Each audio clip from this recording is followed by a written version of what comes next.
In the latest episode of RGN Interviews and Lockdown, I'm joined by Marimaca Copper President Hayden Locke. So Hayden, Marimaca has the distinction of making the only new copper discovery in the world between 2015 and 2019. So can you tell me a bit about the story behind that discovery in Chile's Antofagasta region? Yeah, thanks, Jacob. I think, well, look, it is one of the only copper discoveries.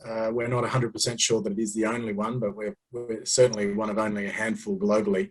Look, I think it's a story of challenging the generally accepted wisdom about what sort of copper projects could be in the belt of rocks that we have there in northern Chile. I think it's not like this deposit wasn't known about. There was outcropping mineralization at surface that had been walked over and identified by numerous geologists. But the generally accepted wisdom was you wouldn't find anything of a significant scale. And our geologists challenged that wisdom and decided it was worth drilling. And what they found was significant extensions north and south along strike, but also at depth. And so as a result, it is one of the most significant new oxide discoveries in Chile in the last decade. Certainly one of the most exciting development stage copper projects in the world today, and has a very short timeline to get into production in what is a fantastic copper environment for us. Yeah, definitely.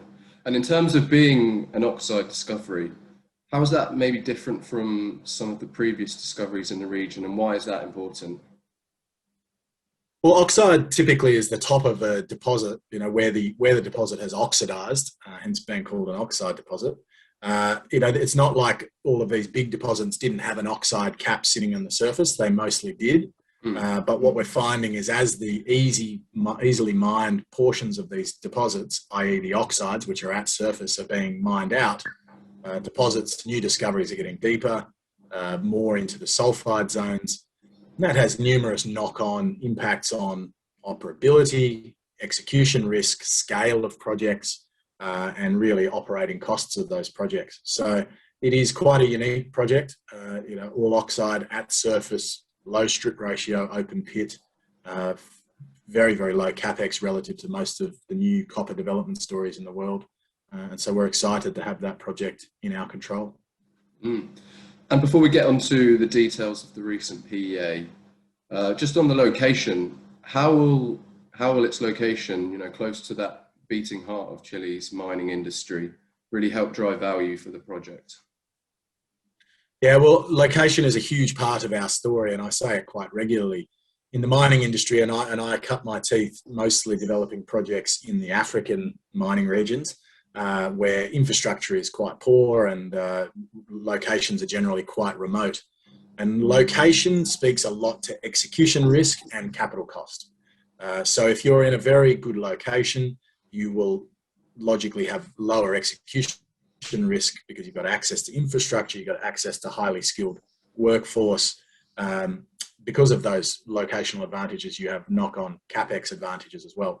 The location we have at Marimaca is absolutely outstanding. We're in the low coastal range of the Chilean mountain range, so fairly low altitude compared to being in the high Andes. We have access to power, we have access to roads, communication is incredible. There's an international airport 45 kilometers away. We have a very large, highly skilled workforce that is working, in general in the mining industry or some derivative of it.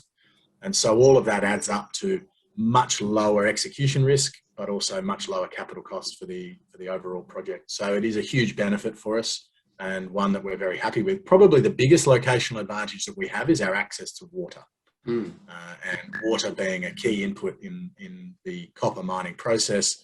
We will be using seawater, which means we don't run the risk of tapping any of those very important freshwater aquifers that are important both for drinking but also for agriculture and the general environment in the areas that we would be operating. And so the PEA revealed a low upfront cost and low all-in sustaining costs project. Now, you mentioned a few of the features of the deposit, but could you expand on those and how they're enabling a low cost development model? Yeah, it really comes down to, I guess, three key attributes. Number one, it's a very simple open pit mining. So As a result, there's virtually no pre-strip, very little upfront capital cost to get this project into mining and start taking valuable ore and putting it on the leach pads. There's an added advantage that we have a high-grade core in the first 5 years of mining, which means we can have a much smaller fleet, much lower material tons moved, which then causes all of the equipment to be smaller. Secondly, because it's SXEW, because it's an oxide project, we will process using leaching SXEW rather than a concentrator, and on a per ton of copper produced basis, the capital intensity for an SXEW plant is much, much lower. And then the third part is just that locational advantage and having access to all the infrastructure required to build this mine. So we have a power line 7 kilometres to the north of the project, so a much shorter power line connection. We have roads already in place. There's no need to house people on site because we have 2 large centres within 45 kilometres of the project site. We have that seawater pipeline already in place running 7 kilometres to the north of the project. So all of those add up to significant cost advantages and are the reason why we're so much lower capital intensity and absolute capital cost than most of our peers. Following on from the PEA, what work is currently being undertaken to advance Marimaca towards feasibility study? So right now we're in the process of kicking off a detailed options study, and the reason we're doing that is to trade off any final key areas that we're not 100% sure what the optimum decision or development route is. So that's things like, one example is, do we truck from the open pit on the top down to our site, or do we do a conveyor belt crush at the top and do a conveyor belt down to the heap leach? We haven't run that to ground yet, so we'll do a detailed option study, which is really about developing our go-forward design basis for the feasibility study, and then we'll kick off the feasibility study hopefully in the second half of this year, with the goal that we'll be delivering that sometime in the early part of next year. As part of that, we'll need to do infill drilling to drill out the remaining 30% of our resource that's in inferred. There's probably a little bit of extensional drilling there to add some more resource to the overall resource as well. And the last phase is really the phase 5 metallurgical work. So we've already done 4 phases of detailed metallurgical work. So we have a high degree of confidence in the numbers that we used in the PEA. The 5th phase is really about making sure that we're completely bankable, but also largely preparing us for operational readiness and making sure we have a very robust geometallurgical model.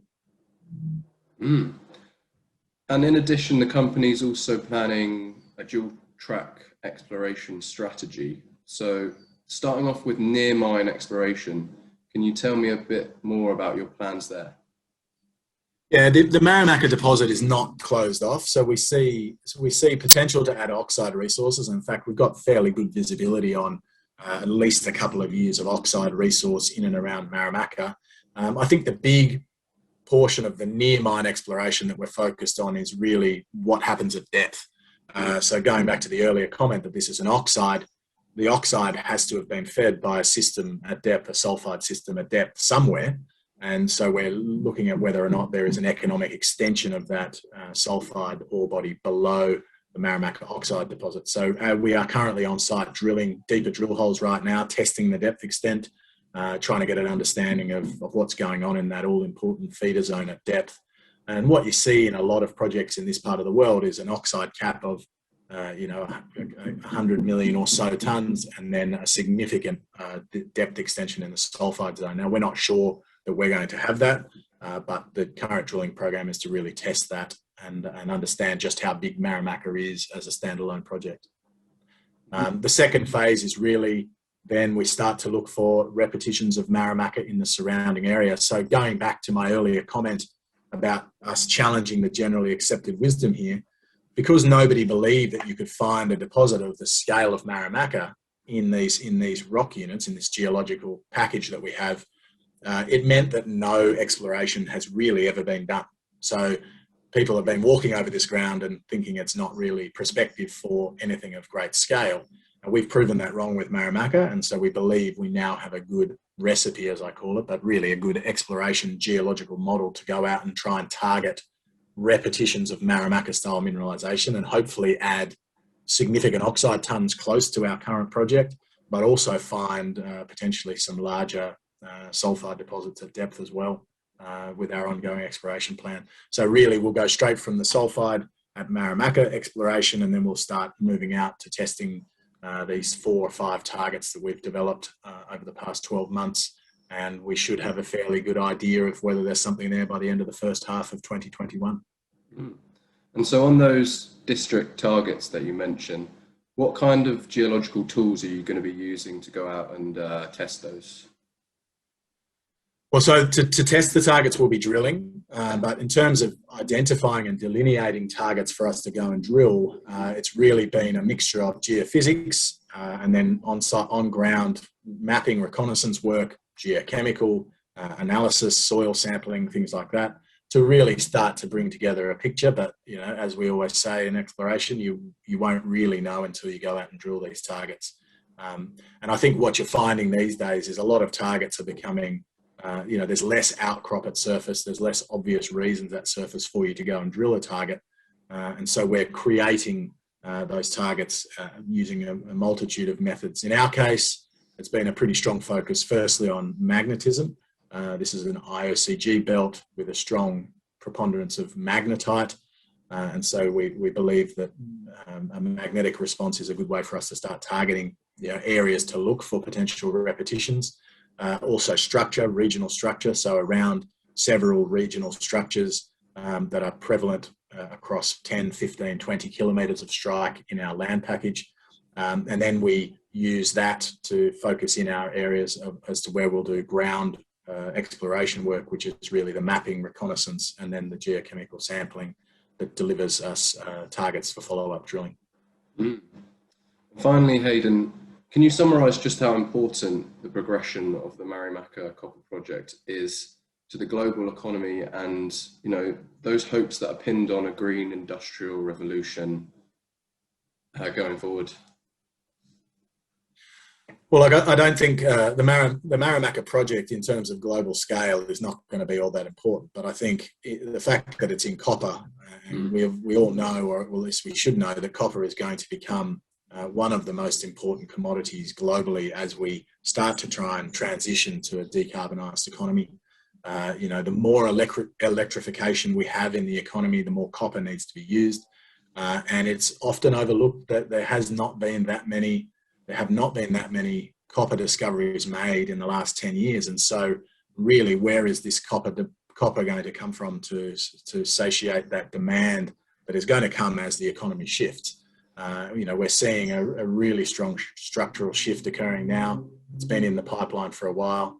Copper is only going to become more important, and we're excited to be part of that important demand shift which is about to occur with a project that can be brought into production in quite a short time frame. I think the second part of it is really that I think there will be more and more focus on how green a mining project you have. Now, SXCW open pit mining in an area where there is a high prevalence of solar generated power, we can potentially be quite a green mining project, and we're doing some work to start to try and quantify how we compare to the global copper space in terms of you know, our greenness and the sustainability of our project. Hayden, thanks for taking the time to speak to us today. Thanks, Jacob.